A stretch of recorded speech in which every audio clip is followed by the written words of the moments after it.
Alors bonjour, aujourd'hui je vais vous parler de ce fameux Crazy Eight d'Anthony Robbins, que moi je vais appeler ça la lemniscate, c'est un genre d'infini là, des émotions. Donc si vous regardez bien, sur la partie de gauche, vous avez une dépression, la tristesse, la sensibilité, la solitude, les incompréhensions, l'isolement, l'abandon. Et puis sur la partie droite, nous avons la rébellion, le défi, la colère, la frustration, le ressentiment, la rage, la vengeance.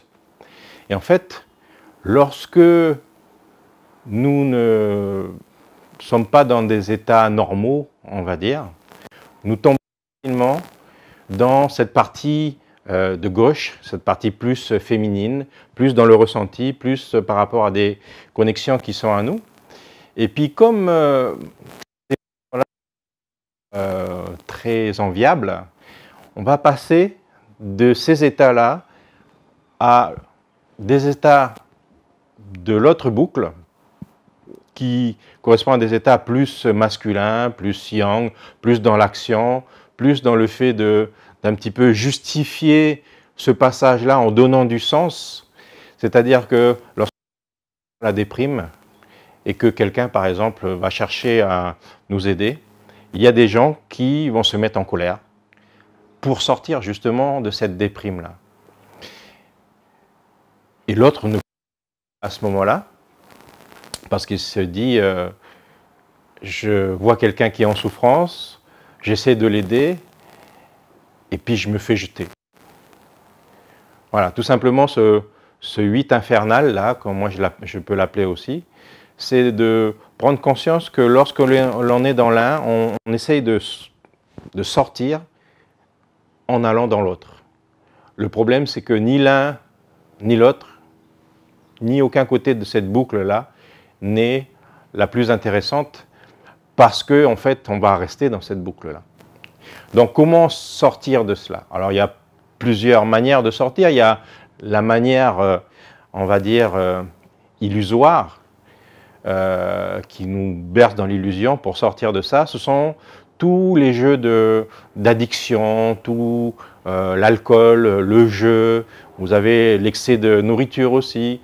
Vous avez des combats, vous avez des disputes qui vont nous donner l'impression que l'on sort de ces moments yin, de cette dépression, etc. Et si on veut sortir vraiment de tout ça, c'est d'avoir une meilleure connaissance en fait de soi. C'est de se rendre compte déjà dans un premier temps que ce sont les émotions qui nous gouvernent et pas le contraire. Et dans un deuxième temps, de comprendre comment on fonctionne. Et comment on fonctionne, c'est que, bien entendu, on fonctionne avec les émotions négatives qui vont créer à ce moment-là nos croyances qui vont créer nos valeurs qui vont créer des règles. Et en fait, c'est sur ces règles-là qu'il va falloir influer, changer nos règles. Ça va être changer nos valeurs, changer nos croyances et changer nos émotions. Lorsque nos règles changent, nos émotions vont changer. Et donc, on ne veut pas rester tombé dans ce cercle infernal. Demandez à une personne qui est dépressive de redevenir dépressive. Elle va, en une fraction de seconde, devenir dépressive parce que son corps, par rapport à sa physiologie, par exemple, sait ce qu'il faut faire. Il a tellement l'habitude de faire cela qu'en quelques fractions de secondes, il peut revenir dans la dépression. La personne va bouter les épaules, va regarder vers le bas, va avoir une respiration qui va changer, etc. Donc elle sait très bien rentrer dans ce jeu de la dépression parce qu'en fait, tout ça ne sont rien que des jeux qui nous font travailler, on va dire, certaines parties de nous, mais à un moment donné, ce jeu devient un petit peu lassant. Et donc, sortons de ce cercle, de ce 8 infernal pour grandir.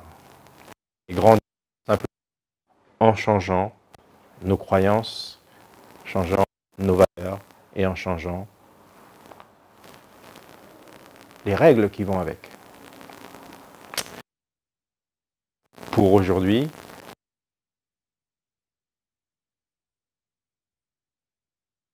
à une prochaine fois.